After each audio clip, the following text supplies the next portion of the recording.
श्रीगुरुभ्यो नमः। वन्दे वन्द्यं सदानन्दं वासुदेवं निरञ्जनम् ಇಂದಿರಾಪತಿಮಾದ್ಯಾದಿವರದೇಶವರಪ್ರದಂ.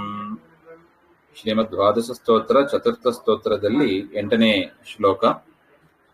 ಇತಿ ದೇವವರಸ್ಯ ಹರೇ ಸ್ತವನಂ ಕೃತವಾನ್ ಮುನಿರುತ್ತಮಮಾದರತಃ ಸುಖತೀರ್ಥಪದಾಭಿಹಿತಃ ಪಠತಸ್ತದಿದಂ ಭವತಿ ಧ್ರುವಮುಚ್ಚ ಸುಖಂ. ಇತಿ ದೇವವರಸ್ಯ ಹರೇಃ ಸ್ತವನಂ ಕೃತವಾನ್ ಮುನಿಃ ಉತ್ತಮಂ ಆದರತಃ ಸುಖತೀರ್ಥಪದಾಭಿಹಿತಃ ಪಠತಃ ತದಿದಂ ಭವತಿ ಧ್ರುವಂ ಉಚ್ಚ ಸುಖಂ. ಹಾಗೆ ಅಂತ ಫಲಕಥನ ಪೂರ್ವಕಂ ಸ್ತುತಿಂ ಉಪಸಂಹರತಿ. ಈ ಶ್ಲೋಕವನ್ನ ಪಠನ ಮಾಡಿದ್ರೆ ಅಂದ್ರೆ ಈ ಚತುರ್ಥ ಸ್ತೋತ್ರ ಒಂದು 8 ಶ್ಲೋಕ ಇದೆ. 7 ಶ್ಲೋಕ ನಾವು ಹಿಂದೆ ನೋಡಿದ್ದೀವಿ.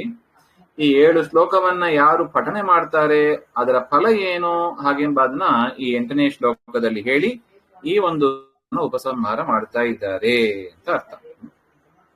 ಸುಖತೀರ್ಥ ಪದಾಭಿಹಿತ, ಸುಖತೀರ್ಥರು ಅಂತ ಕರೆಯಲ್ಪಡುವ ಶ್ರೀಮದ್ ಆನಂದ ತೀರ್ಥ ಭಗವತ್ಪಾದಾಚಾರ್ಯರು ಸಹ ಮುನಿಹಿ. ಮುನಿಹಿ ಅಂದ್ರೆ ಮನನಶೀಲ ಅಂತ, ಸದಾ ಪರಮಾತ್ಮನನ್ನ ಕುರಿತಾದ ಚಿಂತನೆಯಲ್ಲಿ ಇರತಕ್ಕವರು ಅಂತ ಅರ್ಥ. ಮುನಿಹಿ ಹಾಗೆ ಅಂತ. ಶ್ರೀ ಮಧ್ವ ಮುನಿಹಿ ಆದರತಃ ಭಕ್ತಿಯಿಂದ ದೇವವರಸ್ಯ ದೇವೋತ್ತಮನಾದ ಶ್ರೀಹರಿಯ ಅನೇನ ಪ್ರಕಾರೇಣ ಉತ್ತಮ ವೇದಾರ್ಥ ಗರ್ಭಿತತ್ವೇನ ಉತ್ಕೃಷ್ಟಂ, ವೇದ ಪ್ರತಿಪಾದ್ಯನಾದ ವೇದದಿಂದ ಸ್ತುತಿಸಲ್ಪಡುವವ ಆ ಪರಮಾತ್ಮನ ಸ್ತವನಂ ಸ್ತೋತ್ರ ಅಂತ ಅರ್ಥ. ಸ್ತವನಂ ಕೃತವಾನ್ ಸ್ತೋತ್ರವನ್ನ ಮಾಡಿದ್ದಾರೆ. ಯಾರು? ಶ್ರೀಮನ್ ಮಧ್ವಾಚಾರ್ಯರು ಮಾಡಿದ್ದಾರೆ.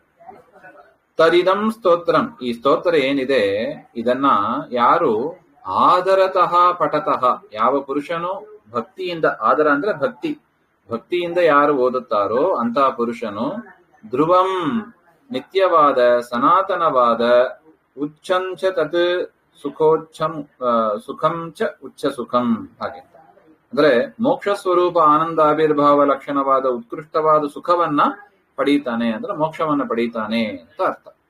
ತಸ್ಮಾತ್ ಏತತ್ ಪಠನೀಯಂ ಭಕ್ತೈಹಿ ಇತಿ ಭಾವ, ಅದರಿಂದ ಭಕ್ತರಾದವರು, ಪರಮಾತ್ಮನ ಭಕ್ತರು ಅಂತ ಯಾರಿದ್ದಾರೆ ಅವರು ಈ ಶ್ಲೋಕವನ್ನ ಅವಶ್ಯ ಓದಲೇಬೇಕು ಹಾಗೆ ಅಂತ. ಇತಿ ದೇವವರಸ್ಯ ಹರೇ ಸ್ತವನಂ ಕೃತವಾನ್ ಮುನಿರುತ್ತಮಮಾದರತಃ ಸುಖತೀರ್ಥ ಪದಾಭಿಹಿತಃ ಪಠತಸ್ತದಿದಂ ಭವತಿ ಧ್ರುವಂ ಉಚ್ಚ ಸುಖಂ. ಶ್ರೀಮಧ್ವಾಂತರ್ಗತ ಶ್ರೀಕೃಷ್ಣ ಅರ್ಪಣಮಸ್ತು. ಶ್ರೀಹರೇ ನಮಃ.